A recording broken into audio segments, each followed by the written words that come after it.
저희 사내 글로벌 컨텐츠 추천 AI 프로젝트는 실패하지 않았습니다. 마지막으로 한글의 언어체계를 활용해 남은 런웨이 동안 개발에 박차를 가할 것입니다. 여기 넷플릭스의 수석 연구원이 2차례 연속으로 실패한 팀 프로젝트의 주제를 이번 분기 목표 아젠다로 재설정하고 있는데요. 그 이유가 무엇인지 지금 바로 들어보겠습니다. 구독과 좋아요 꾹 눌러주세요. 안녕하세요. 저는 넷플릭스의 AI 수석 연구원 마이클 첸입니다. 최근 제가 겪은 놀라운 경험을 여러분과 나누고 싶어요. 제 이야기는 넷플릭스에 제가 기여했던 글로벌 콘텐츠 추천 AI 프로젝트로부터 시작됩니다. 이 프로젝트는 전 세계 시청자들의 취향을 정확히 파악하여 최적의 콘텐츠를 추천하는 AI 시스템을 개발하는 것이 목표였어요. 처음에는 정말 신나게 일했죠. 우리 팀은 최첨단 자연어 처리 기술을 활용해 영어 기반의 강력한 AI 모델을 만들어냈습니다. 그러나 문제는 곧 드러났어요. 우리의 AI는 영어권 시청자들의 리뷰와 반응은 잘 분석했지만 비영어권 시청자들의 의견을 해석하는 데 있어서는 한계를 보였습니다. 특히 아시아 시장에서의 성과가 기대에 미치지 못했어요. 영어 기반 모델의 한계를 깨달은 저는 동아시아 언어에 주목하게 되었습니다. 특히 중국어와 일본어는 넷플릭스의 주요 시장이기도 했고 이 언어들을 이해하는 것이 아시아 콘텐츠의 글로벌 성공을 위해 필수적이라고 생각했죠. 먼저 중국어부터 시작했습니다. 제가 중국계 미국인이라 중국어에 대한 기본적인 이해가 있었기 때문이에요. 하지만 AI 모델에 중국어를 적용하는 과정은 생각보다 훨씬 복잡했습니다. 첫 번째 난관은 한자의 복잡성이었어요. 중국어의 각 글자는 형태, 발음, 의미를 모두 담고 있어서 AI가 이를 정확히 해석하는데 어려움을 겪었습니다. 예를 들어 중이라는 글자 하나만 해도 중간, 중국, 적중하다 등 문맥에 따라 다양한 의미를 가질 수 있었죠. 두 번째 문제는 중국어의 방언 다양성이었습니다. 표준 중국어인 보통어뿐만 아니라 광동어, 민남어 등 수많은 방언이 존재했고 각 방언마다 어휘와 발음의 차이가 컸어요. 우리의 AI는 이런 다양성을 제대로 파악하지 못했습니다. 셋째로 중국어의 문맥 의존적 특성도 큰 과제였습니다. 중국어는 문맥에 따라 단어의 의미가 크게 달라질 수 있어서 AI가 정확한 의미를 파악하는데 어려움을 겪었어요. 이러한 문제들을 해결하기 위해 우리 팀은 수개월 동안 노력했습니다. 한자 인식 알고리즘을 개선하고 방언 데이터베이스를 구축하고 문맥 이해 능력을 향상시키는 등 다양한 시도를 했죠. 하지만 만족할 만한 결과를 얻기까지는 아직 갈 길이 멀어 보였습니다. 중국어로 난항을 겪던 중 우리는 일본어로 눈을 돌렸습니다. 일본 역시 넷플릭스의 주요 시장이었고 일본 콘텐츠의 글로벌 인기도 무시할 수 없었거든요. 하지만 일본어 역시 새로운 도전을 안겨주었습니다. 일본어의 가장 큰 특징은 한자, 히라가나, 카타카나라는 세 가지 문자 체계를 동시에 사용한다는 점이었어요. 이는 AI에게 큰 혼란을 주었습니다. 같은 단어가 한자로 쓰일 때와 히라가나로 쓰일 때 의미나 뉘앙스가 달라지는 경우가 많았거든요. 게다가 일본어의 높임법 체계는 그 자체로 하나의 거대한 과제였습니다. 상황과 대화 상대에 따라 달라지는 복잡한 존댓말 체계를 AI가 정확히 이해하고 적용하는 것은 매우 어려웠어요. 또한 일본어 특유의 모호한 표현도 문제였습니다. 이러한 도전들을 극복하기 위해 우리 팀은 일본어 언어학자들과 협력하기 시작했어요. 일본어의 구조와 특성을 AI에게 효과적으로 가르칠 수 있는 방법을 찾기 위해 노력했죠. 하지만 이 과정 역시 쉽지 않았습니다. 중국어와 일본어를 탐구하면서 저는 언어의 구조가 AI 학습에 미치는 영향에 대해 깊이 고민하게 되었어요. 각 언어의 고유한 특성이 AI의 이해와 해석 능력에 어떤 영향을 미치는지, 그리고 이를 어떻게 효과적으로 모델링할 수 있을지에 대해 끊임없이 생각했습니다. 이 과정에서 저는 언어가 단순한 의사소통 도구가 아니라 그 자체로 하나의 세계관이라는 것을 깨달았어요. 각 언어에는 그 언어를 사용하는 사람들의 사고방식, 문화, 역사가 녹아 있었고 이를 이해하지 않고서는 진정한 의미의 언어 이해가 불가능하다는 것을 알게 되었습니다. 하지만 동시에 이러한 깨달음은 우리의 과제를 더욱 어렵게 만들었습니다. AI에게 언어의 문화적, 역사적 맥락을 어떻게 가르칠 수 있을까요? 이는 단순히 데이터를 학습시키는 것 이상의 문제였습니다. 수개월간의 노력 끝에 우리 팀은 중국어와 일본어에 대한 이해도를 어느 정도 높일 수 있었습니다. 하지만 여전히 만족스러운 수준에는 도달하지 못했어요. 글로벌 시장에서 성공하기 위해서는 더 많은 혁신이 필요했습니다. 그리고 바로 그때 예상치 못한 곳에서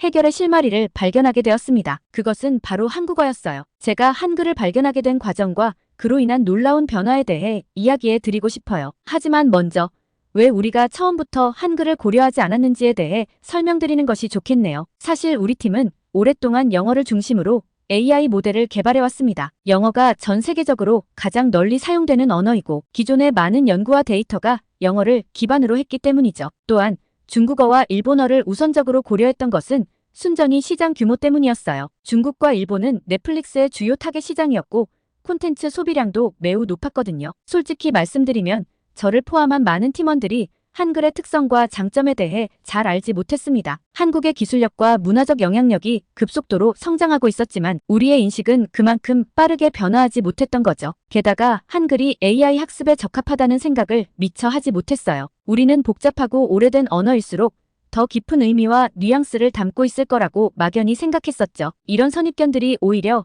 우리의 시야를 좁혔다는 것을 나중에야 깨닫게 되었습니다. 다행히도 우리 팀의 한국인 동료 김서연이 새로운 관점을 제시해 주었어요. 중국어와 일본어로 고군분투하던 어느 날 서연이 제 사무실을 찾아왔습니다. 마이클, 혹시 한글에 대해 생각해 본 적 있어요? 서연의 질문에 저는 처음에 의아해했죠. 한글이 어떻게 우리의 문제를 해결할 수 있을까요? 하지만 서연의 설명을 들으면서 저는 점점 흥미를 느끼기 시작했습니다. 서연은 한글의 과학적인 구조와 원리에 대해 이야기했어요. 한글이 어떻게 소리와 의미를 체계적으로 표현하는지, 그리고 이런 특성이 어떻게 AI 학습에 도움이 될 수 있는지 설명해 주었습니다. 그 순간 제 머릿속에서 무언가가 딸깍하고 맞아떨어지는 느낌이 들었어요. 이것이 우리가 찾던 해답일지도 모른다는 생각이 들었습니다. 한글의 체계적인 구조가 AI의 언어 이해 능력을 향상시킬 수 있을 것 같았어요. 그날 밤 저는 한글에 대해 더 자세히 알아보기 시작했습니다. 인터넷을 뒤지고 관련 논문들을 읽어보았어요. 놀랍게도 한글은 단순한 문자 체계가 아니라 과학적 원리와 철학적 사고가 결합된 결과물이었습니다. 한글의 자음과 모음 체계는 특히 흥미로웠어요. 자음은 발음 기관의 모양을 본떠 만들어졌고 모음은 하늘과 땅, 사람을 상징하는 철학적 개념을 담고 있었죠. 이런 논리적이고 체계적인 구조는 AI가 학습하기에 이상적으로 보였습니다. 더욱 놀라웠던 것은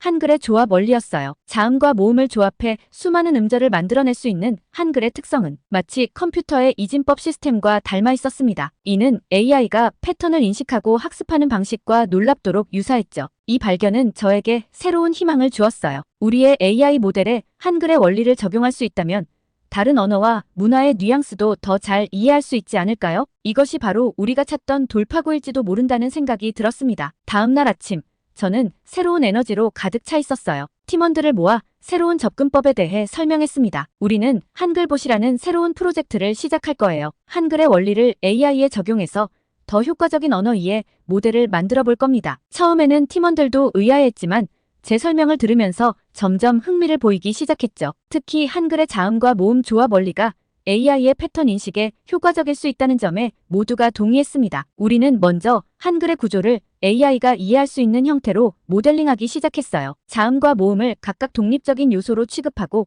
이들의 조합 규칙을 AI에게 가르쳤습니다. 이 과정에서 우리는 한글의 또 다른 장점을 발견했어요. 바로 한글이 발음과 철자가 거의 일치한다는 점이었죠. 이는 음성 인식과 자연어 처리를 결합하는 데 큰 도움이 되었습니다. AI는 텍스트를 보고 그 발음을 유추하거나 반대로 음성을 듣고 텍스트로 변환하는 작업을 훨씬 더 정확하게 수행할 수 있게 되었어요. 또한 한글의 형태적 특성도 AI 학습에 큰 도움이 되었습니다. 한글은 각 글자가 사각형 안에 모든 요소가 조화롭게 배치되는 특징이 있어요. 이런 규칙적이고 체계적인 구조는 컴퓨터가 인식하고 처리하기에 매우 효율적이었습니다. 한글봇 프로젝트가 진행될수록 우리는 점점 더 흥미로운 발견들을 하게 되었어요. 한글을 기반으로 한 AI 모델이 한국어뿐만 아니라 다른 언어의 패턴도 더 잘 인식한다는 것을 알게 된 거죠. 마치 한글이 언어의 보편적 원리를 담고 있는 것 같았습니다. 특히 놀라웠던 것은 한글봇이 문맥과 뉘앙스를 이해하는 능력이 크게 향상되었다는 점이에요. 예를 들어 이전에는 구분하지 못했던 반어법이나 은유적 표현들을 정확히 해석할 수 있게 되었죠. 초기 모델 학습에는 한국어 텍스트 데이터를 대량으로 사용했습니다. 뉴스 기사, 소설, 온라인 리뷰 등 다양한 종류의 텍스트를 활용했죠. 이 과정에서 우리는 한글의 또 다른 장점을 발견했습니다. 바로 한글이 새로운 단어를 만들어내는데 매우 유연하다는 점이었어요. 이는 AI가 새로운 개념이나 신조어를 학습하는 데 큰 도움이 되었습니다. 몇 주간의 집중적인 개발 끝에 우리는 첫 번째 한글봇 프로토타입을 완성했습니다. 첫 테스트 결과는 우리의 기대를 훨씬 뛰어넘었어요. 한국어 텍스트의 감정 분석에서 한글봇은 기존 모델보다 30% 이상 높은 정확도를 보였습니다. 특히 놀라웠던 것은 한글봇이 문맥과 뉘앙스를 이해하는 능력이었습니다. 예를 들어 대박이네라는 표현을 기존 AI는 종종 부정적으로 해석했지만 한글봇은 이를 정확히 긍정적인 감탄으로 인식했죠. 또한 한글의 독특한 특성인 긍정 단어의 조합이 부정적 의미를 나타내는 경우도 정확히 파악했습니다. 예를 들어 좋아 죽겠다라는 표현에서 좋다와 죽다는 각각 긍정과 부정의 의미를 가지지만 합쳐져서는 강한 긍정을 나타냅니다. 한글봇은 이런 미묘한 차이를 정확하게 인식했어요. 더 나아가 반어법의 이해에서도 한글봇은 뛰어난 성능을 보였습니다. 그래, 내가 잘났다와 같은 문장에서 표면적으로는 칭찬하는 말이지만 실제로는 비꼬는 의미를 담고 있다는 것을 정확히 파악했죠. 이는 기존의 AI 모델들이 크게 어려워하던 부분이었죠. 한글봇 프로젝트는 우리 팀에 새로운 활력을 불어넣었어요. 모두가 열정적으로 연구에 몰두했고 매일같이 새로운 아이디어들이 쏟아져 나왔습니다. 우리는 한글의 원리를 더 깊이 이해하고 이를 AI에 적용하는 방법을 계속해서 발전시켜 나갔죠. 그리고 마침내 우리의 노력이 결실을 맺기 시작했습니다. 한글봇은 기존의 AI 모델들을 훨씬 뛰어넘는 성능을 보여주기 시작했어요. 특히 다국어 처리와 문화적 뉘앙스 이해 부분에서 놀라운 진전을 이루었습니다. 이 성공에 고무된 우리 팀은 한글봇의 적용 범위를 넓히기로 했습니다. 우리는 한국어 이외의 언어에 대해서도 한글봇을 테스트해 보기로 했어요. 결과는 또 한 번 우리를 놀라게 했습니다. 한글봇은 중국어, 일본어, 심지어 영어의 감정 분석에서도 기존 모델들보다 우수한 성능을 보였던 거예요. 이는 한글의 원리가 언어의 보편적 특성을 잘 반영하고 있다는 것을 의미했습니다. 한글봇은 각 언어의 고유한 특성을 학습하면서도 한글의 체계적 구조를 바탕으로 언어 간의 공통점을 더 잘 파악할 수 있었던 거죠. 우리는 이 발견을 바탕으로 한글봇을 진정한 다국어 감정 분석 AI로 발전시켜 나갔습니다. 각 언어의 특성을 반영하면서도 한글의 원리를 기반으로 한 통합된 모델을 만들어 나갔죠. 이 과정에서 우리는 언어학자들과 각국의 문화 전문가들과 협력했습니다. 그들의 통찰력은 한글봇이 각 언어와 문화의 미묘한 차이를 이해하는 데 큰 도움이 되었어요. 약 6개월간의 개발과 최적화 과정을 거쳐 우리는 마침내 한글봇 1.0 버전을 완성했습니다. 이 버전은 10개 이상의 주요 언어에 대해 고성능 감정 분석을 수행할 수 있었죠. 넷플릭스 내부 테스트에서 한글봇은 사용자 리뷰 분석의 정확도를 평균 40% 이상 향상시켰습니다. 한글봇의 성공은 곧 실제 서비스에 적용되기 시작했습니다. 우리는 먼저 넷플릭스의 콘텐츠 추천 시스템에 한글봇을 통합했어요. 그 결과 사용자들의 취향을 더 정확하게 파악하고 더 적절한 콘텐츠를 추천할 수 있게 되었습니다. 사용자 만족도와 콘텐츠 시청 시간이 눈에 띄게 증가했죠. 더 나아가 한글봇은 넷플릭스의 콘텐츠 제작 결정에도 영향을 미치기 시작했습니다. 전 세계 시청자들의 반응을 더 정확하게 분석함으로써 어떤 유형의 콘텐츠가 각 지역에서 인기를 끌지 예측할 수 있게 된 거예요. 이는 넷플릭스의 글로벌 콘텐츠 전략을 수립하는 데 큰 도움이 되었습니다. 한글봇의 성공은 AI 업계에서도 큰 주목을 받았습니다. 여러 학술 컨퍼런스에서 우리의 연구 결과를 발표했고 많은 기업들이 협력을 제안해왔죠. 특히 한글의 원리를 AI에 적용한 우리의 접근법은 언어, 처리 분야에 새로운 패러다임을 제시했다는 평가를 받기도 했답니다. 서연의 제안이 없었다면 우리는 아마도 한글의 잠재력을 발견하지 못했을 거예요. 한글봇 프로젝트의 성공 이후 저는 한국을 방문하기로 결심했습니다. 사실 이 결정은 쉽지 않았어요. 바쁜 일정과 프로젝트의 후속 작업들로 인해 시간을 내기가 어려웠거든요. 하지만 한글에 대해 더 깊이 알고 싶다는 열망이 저를 한국으로 이끌었습니다. 제가 한국 방문을 결심한 가장 큰 이유는 단순한 호기심을 넘어선 깊은 존경심 때문이었습니다. 불과 몇 개월 전만 해도 저는 한글에 대해 거의 아무것도 몰랐어요. 그저 아시아의 또 다른 문자 체계 정도로만 생각했죠. 하지만 한글봇 프로젝트를 통해 한글의 놀라운 특성을 알게 되면서 저는 이 문자 체계의 창제자와 그 배경에 대해 강한 호기심을 갖게 되었습니다. 프로젝트 과정에서 저는 한글의 창제자인 세종대왕의 천재성에 대해 깊은 존경심을 갖게 되었습니다. 600년 전에 이렇게 과학적이고 체계적인 문자를 만들었다는 것이 정말 놀라웠어요. 세종대왕의 한글 창제 정신이 현대의 AI 기술 발전에 기여하고 있다는 사실이 제게는 큰 영감을 주었기 때문이죠. 한국에 도착한 첫날, 저는 국립한글박물관을 방문했습니다. 그곳에서 저는 세종대왕의 훈민정음 해례본을 직접 볼 수 있었어요. 비록 해독할 수는 없었지만 그 앞에 서 있는 것만으로도 가슴이 벅차올랐습니다. 600년 전에 만들어진 이 문서가 현대 AI 기술의 혁신을 이끌었다는 사실이 믿기지 않았어요. 박물관 가이드의 설명을 들으며 저는 세종대왕의 한글 창제 과정에 대해 더 자세히 알게 되었습니다. 세종대왕이 백성들을 위해 쉽고 과학적인 문자를 만들고자 했다는 이야기에 저는 깊은 감동을 받았어요. 특히 당시 양반들의 반대를 무릅쓰고 한글 창제를 밀어붙인 세종대왕의 결단력에 큰 존경심을 느꼈습니다. 한글의 제자 원리에 대해 배우면서 저는 그 과학성에 다시 한번 놀랐습니다. 자음이 발음 기관의 모양을 본뜬 것이라는 설명을 들었을 때 저는 말문이 막혔어요. 이런 혁신적인 아이디어가 600년 전에 나왔다는 게 믿기지 않았습니다. 더구나 이 원리가 현대 음성 인식 기술과 얼마나 닮아 있는지 깨달았을 때 저는 전율을 느꼈어요. 박물관 방문 후 저는 한글학자들과의 만남을 가졌습니다. 그들과 대화를 나누면서